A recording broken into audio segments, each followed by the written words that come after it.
Toi, ta relation avec la préparation mentale, t'en penses quoi toi aujourd'hui? Alors en plus, t'as une jeune femme américaine, Oui, je pense qu'ils sont sur un état d'esprit qui est complètement différent de l'état français. Euh, voilà, quel est ton partage là-dessus?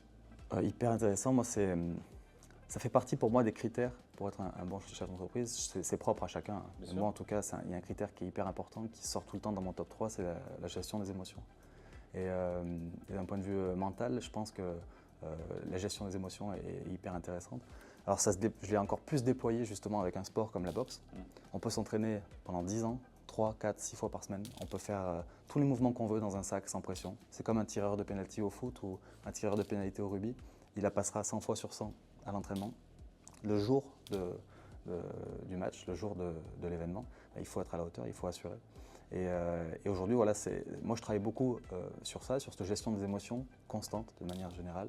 Je parlais d'humeur égale tout à l'heure, mais pour performer en entreprise, à mon avis, il faut quand même arriver à être constant, à rassurer les équipes.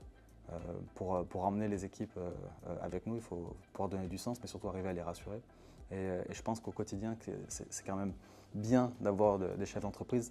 On sait qu'on peut venir se confier, on sait qu'on peut venir échanger avec eux. Et comment tu la... T'as une petite astuce, comment tu la gères, cette gestion des émotions? Alors, t'as le sport 3 fois par semaine qui vient Oui, t'évacuer, t'as ton socle familial qui est oui. très présent. Est-ce que t'as d'autres habitudes, d'autres méthodes? Je ne sais pas, je pense qu'il y a, il y a aussi un côté de personnalité.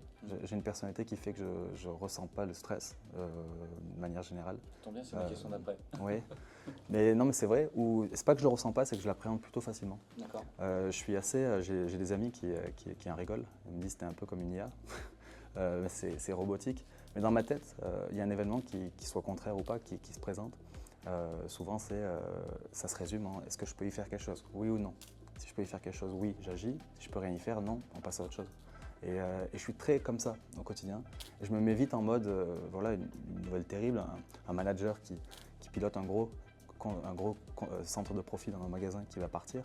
À l'instant T, ça ne fait pas plaisir, on réfléchit à la marge qu'on peut perdre, tout ça. Est-ce qu'on peut y faire quelque chose, oui ou non?